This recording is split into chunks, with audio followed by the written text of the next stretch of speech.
Good morning, everyone. So today, I'm going to spend half time to finish this chapter. I understand, so we don't have class on Tuesday, and then I guess probably it's better to quickly finish this part, and then we move on to economic growth.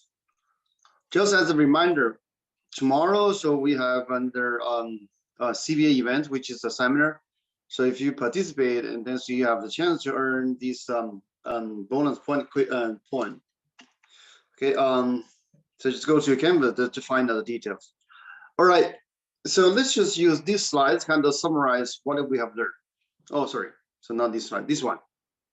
Okay, let's use these slides to summarize what we have learned. Okay, so this is a practice question. So these questions have all the information we need to find out the GDP. Okay, so here, we are trying to find out what is going to be the GDP.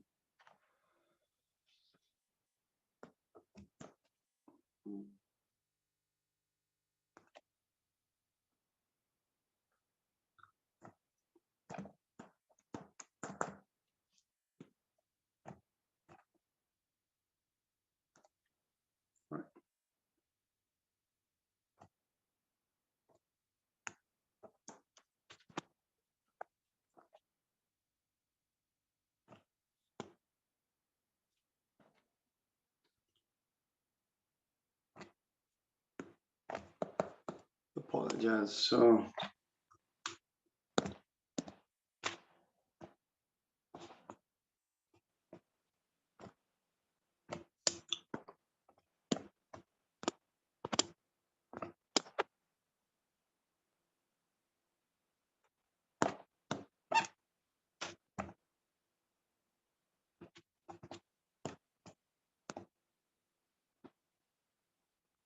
let me start again. It seems that there's an issue with my.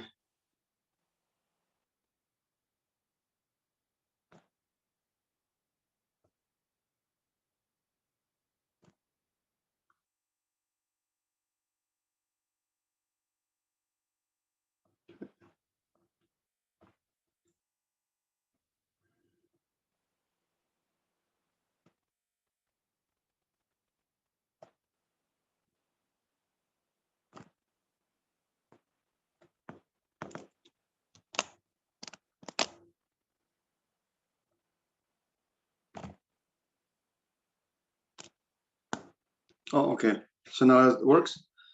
So apologize. So there's some issue with my pen. Okay. So now here, where we are trying to find out GDP, right? So this is a goal. These are facts questions. And in last class, I explained to you how we study the circular flow chart diagram, right? And then essentially, so the economy, so we have households, we have firm. They are going to interact in two different markets. One is the market for goods and service. The other is the market for factors, right? And then so later we introduce government, rest of the world, and we also have financial market. Okay, and then so in terms of GDP, we have three different approach. We can look at expenditure. So basically, we're going to look at what happens in this market. Or we can look at income. So essentially, we're going to look at what happened in this market. But fundamentally, so we can look at what does the firm produce, right? So that's just product approach. Now, maybe we can first look at expenditure approach. So remember expenditure approach, so GDP equal to C plus I plus G plus NX. Now, if we look at this flow chart, what is C? So C is going to be 700 consumer spending. Okay, let me write it here. Sorry. So let's go to on the top 700. Oh no. So this C. I, what is I? I is here, investment spending, 120. G, what is G? government purchase goods and service of 200. Okay, just remember, so do not include government transfer. Okay? Do not transfer 20. So that's not included. Okay, so now you have 200. And finally, net export. So net export is 30 minus 50. So that equal to negative 20. And then see if we add them together. So that's going to give you 1,000. Okay, so this is expenditure approach. Now, if we look at factor market, it's straightforward, right? It's all wage, profit, interest, rent income. So that's income. So that's 1,000. Okay, so this is a second approach. Now, if we look at product approach, okay, so one way to look at that is we just look at how much does the firm paid. So which is 1,000, because the firm in economic terms, firm doesn't make any profit. So this is after this accounting profit, right? So what the firm produced must equal to the amount they paid, which is 1,000, right? So from this example, you can easily find out. So GDP is 1,000. Okay. So now let's look at. Oh, by the way, so other things I want to say is look at this economy. So this country is running a trade deficit of 20 because it's export 30 but import 50. Right. So the trade deficit of 20. But how this country is going to finance this 20? So essentially, so this country, they purchase more than they can sell. And then how they are going to finance this shortfall of money? So essentially, so the foreigner lend more than foreign borrows, which means so this country is in net borrowing position. So they borrow 20 from the rest of the world through financial market. All right. Now we look at another practice question to understand the calculation of GDP. Okay. So this is a pizza economy. Again, so we can look at different approach. Okay. So the first approach was product approach. But remember, when we look at product approach, we look at value added. Right. So, but I'm not sure so whether we have information on value added.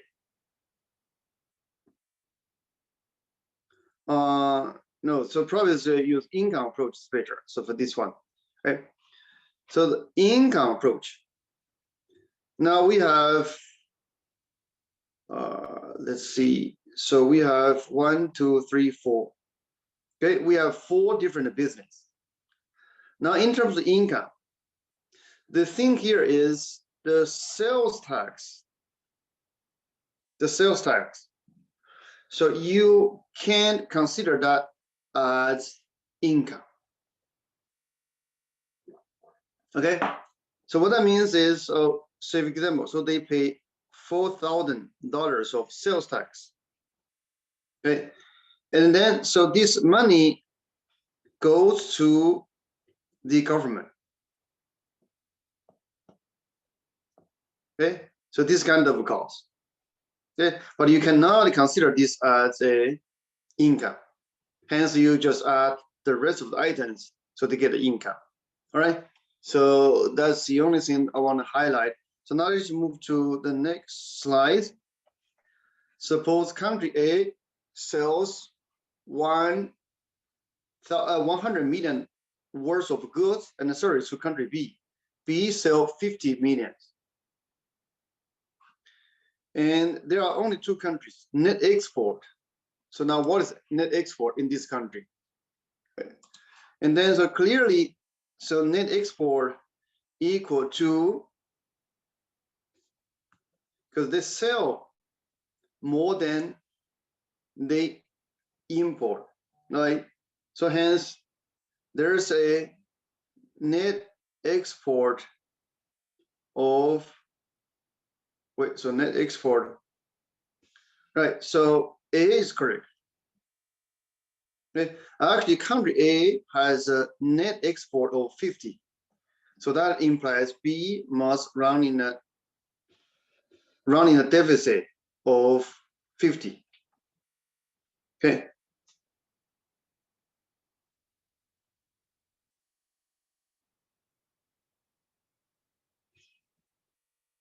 Okay. So now let's look at these practice questions. Income spent on imported goods. Let's go one by one. A, represent income that has leaked across national border. That's true, right? Because we just purchased the good produced by rest of world. B, must be subtract from spending to calculate accurate value for domestic production. That's also correct. C is income that's not spent on domestically produced goods and services. So the answer should be D. A, B, C, they are all correct. Okay. So now we go to the second half of this chapter. Okay. So in here, so we are going to look at real GDP versus nominal GDP. The reason why we differentiate between real and nominal GDP is we may want to keep track of the quantity of total output over time. And then, so what happens over time? So over time, so the price of the goods and the service may change. Okay. And then, so because of change in price, so that's going to make the value of the goods and service we produced difficult to compare. Hence, we must differentiate between real and nominal. So now let's see what's the difference. So both is used to calculate the total value of final goods and service produced in the economy during a given year. The difference is, so when we calculate real GDP, we use price of a selected base year. Meaning, so we just pick price, and then so we use price to calculate GDP. On the other hand, nominal GDP, so again, so this calculates the value of all final goods and service. But we calculate nominal GDP using the price of current year. Right. So now, so we are going to use examples to understand the difference between real and nominal GDP. Okay. So this is a fictional economy, and this economy, they produce two types of goods. One is apple, the other is orange. So we may want to keep track of the economic outcome of this economy through time, from year one to year two. Now you can see, so from year one to year two, not only quantity change, also there's a change in price. Right? So now the issue is, so how we are going to calculate the market value. And then so we have two approaches, right? So approach number one, so we look at nominal GDP, essentially it's in this row. Okay, now let's see so how we calculate the nominal GDP, or where does this 1,000 coming from? Let's just use year one as the example. Okay, so this 1,000 coming from where? So we use quantity times price, quantity times price. Okay, so this is going to be 2,000 times 0.25 plus 1,000 times 0.50. Okay, so give you 1,000. And similarly, so how we get these 1,050? So 2,200 times 0.3, 1,200 times 0.7. Okay, so that's going to give you 1,500. Now, how we are going to calculate real GDP, or where does this 1,000 coming from? And remember here, look at here. So here we said real GDP, and in the parentheses we said billions of year one dollar. Means we use year one as the base year. What does that mean? That just means whether we calculate the GDP for year 1 or year 2, we always use this price. Okay, so hence, so this row is going to be the same. We just copy paste from here because we use the same price. Now maybe use this as example. Okay, so where this 1,150 coming from? So this is equal to, so now use 2200 times, now we use this price, plus 1200 times this price. So that's going to give you 1,150. Okay, so that's the difference between real GDP and a nominal GDP. Okay, so the reason why we want differentiate between real GDP and a nominal GDP is because, so from year 1 to year 2, not only quantity change, also there's a price change.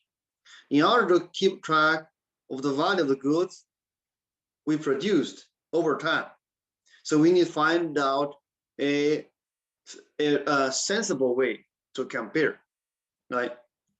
Now we can look at some practice questions. Okay. So given the table before above, what is the nominal GDP in 2011? Okay. All right. So first, look at this year. This is 2011. Nominal GDP, again, use quantity times current price. Use quantity times current price. And then so we add them together. Okay, so this is 2011. So, but the question asks you to compare the nominal GDP of 2011 with nominal GDP in 2010 and 2012.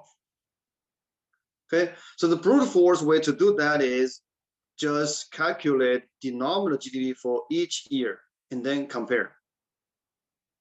But alternatively, so let's say, for example, if you want comparing the nominal GDP of 2011 to 2012, right?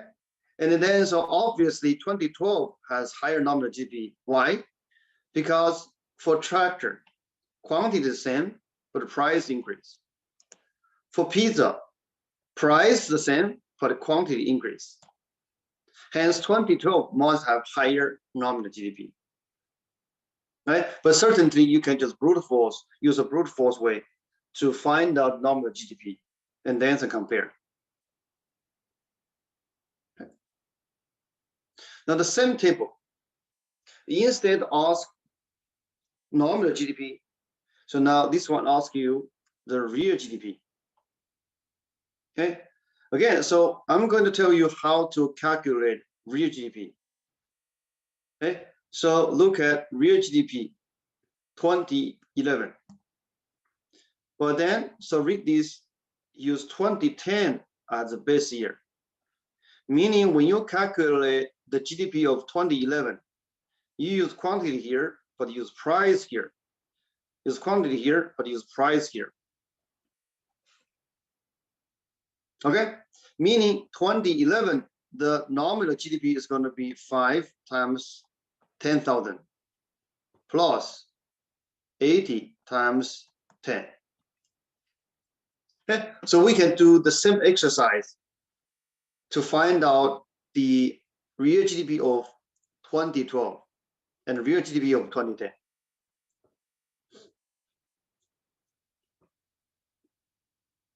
Okay, so one more practice question. The same table. Use 2011 as base year. Now, instead of use 2010 as base year, so now we are going to use this price. Right? Use this price to find a real GDP for 2010, which is going to be 5 times this price, and 100 times this price. And the 2012 real GDP, so 5 times this price, 100 times this price. And finally, 2011's GDP, so is 5 times this price, 80 times this price. And then we compare. Okay, So I'm going to leave the calculation for you, but the answer is D. So make sure. So the key thing is, so make sure, so you know how we calculate nominal versus real GDP. Okay. And here, so we can look at real data. Okay. So in this real data, so we look at US GDP at 3 different years, 2005, 2009, and 2013. Okay. So this column is nominal GDP, meaning, so we just calculate value of goods and service American economy produced using the price at that year. Now this column is real GDP, and in the parentheses says 2009 dollar. And the by construction, so in 2009, which is this row, nominal GDP must equal to real GDP.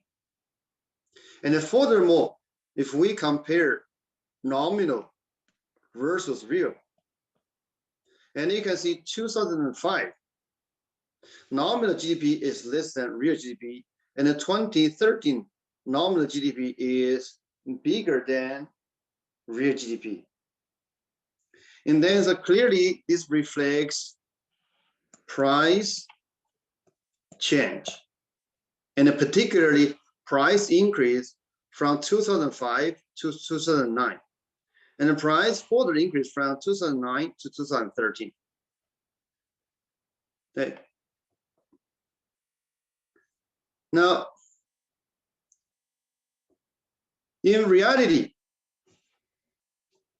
okay, or based on the calculation we have, real GDP usually is different from nominal GDP, right? But only in base year, so they are the same. Why? Because output will be valued at current price, and the current price equal to base year price if we look at base year. Okay. But in terms of calculate the change in real GDP, sometimes there is a complication. So let's just go back to the previous examples we look at, or maybe we can look at this example. Okay. So safe example, we interested in how real GDP changed from 2011 to 2012. First, we are going to look at real GDP. This is number one. Now, in terms of real GDP, you can either use 2011 as base year, or you can use 2012 as base year. And from these two different base year, we calculate the growth of real GDP. But if you do the calculation yourself, you're going to find out if we use 2011 as base year, you get one growth rate. And if you use 2012 use base year, you're going to get a different growth rate. Now, to answer the questions or to report the growth from 2011 to 2012, what are we going to do? So the answer is here. The answer is we are going to use change dollar. What is change dollar? So this is a method of calculating changes in real GDP using the average between the growth rate calculated on an earlier base year and the growth rate calculated on a late base year. Like in the previous example, so we calculate the growth rate use 2011 as base year, and then so we calculate the same growth rate use 2012 as base year, and then so we take an average. So this is change dollar. Okay. So lastly, we have a concept which is GDP per capita. So this is the average GDP per person. Okay. So this is different from total GDP. And why that matters? Remember at the beginning of this chapter, to motivate us study GDP. There are two news articles I mentioned. One, in 2010, China's economy surplus Japan becomes the second largest. And then two, so there are estimations. So maybe in 10 or 20 years, so Chinese economy is going to become the largest in the world. It's going to surplus US. But this is about total GDP. Okay, if we look at per capita, you're going to see still, so the Chinese GDP per capita will be significantly below Japan and the United States. Okay, so the GDP per capita is a better measure compared to total GDP, particularly in terms of measuring standard living. But however, so GDP per capita is not a sufficient policy goal. Okay, it's because so the GDP per capita doesn't tell other things like, say, for example, the quality of life, say, for example, the pollution, and so on and so forth. Okay, but nevertheless, so we can look at the correlation between GDP per capita versus here. This is a proxy to measuring happiness. Okay, and overall, there's a positive correlation. Higher per capita GDP, happier the nation. Okay, that's on average. But certainly there are outliers, like Israel. So their per capita GDP level is fairly low. Now it's probably like half compared to the United States. But in terms of happiness, the average is higher than the United States. On the other hand, so we have Hong Kong. So the per capita GDP is very, very high. But look at here. Okay, so in terms of happiness, is significantly lower than those comparable countries like Canada. Okay, so yes, per capita GDP is important, but this is not a sufficient policy goal. It's not a sufficient statistics to understand the well-being of the economy. Right. And this slide is highlight the importance of differentiating between nominal versus real GDP. Venezuela, if we look at nominal GDP, meaning so we just calculate GDP use the current price. So it seems like they have doing a phenomenal job promoting economic growth. But it turns out if we look at real GDP, pretty much nothing happened. And then what's the difference here? Essentially, because the price, right? So the price change inflate their economic performance. Okay. All right. Then the last part, we are going to look at price indexes. Okay, and the aggregate price level. So what is aggregate price level? So this is used to measuring the overall level price in the economy. But how we are going to measure aggregate price level? The economists find out we should calculate the cost of a market basket, meaning a bundle of goods. But usually how we define this bundle of goods, so this is a hypothetical set of consumer purchase of goods and service. Okay, so actually I can, before I give you examples, let's just look at what this basket look like in real world. Okay, so this is the basket, market basket economists use to calculate price index. Okay, so you can see here, so this is including housing, food and beverage, okay, transportation, medical care, recreation, education, okay, and many other things. Right? So basically, so the way we calculate price index or to measure an aggregate price level for the economy is to define a list of goods typical American households will consume. And then to keep track of the price of that set of goods over time. Okay, so we are going to have a price index. Okay. So now let's just take a few minutes break, and then so we finish this part. Okay, so this is where we left. And then once we come back from the break, so I'm going to explain to you how we calculate the cost of market basket and how we calculate price index by looking at this example.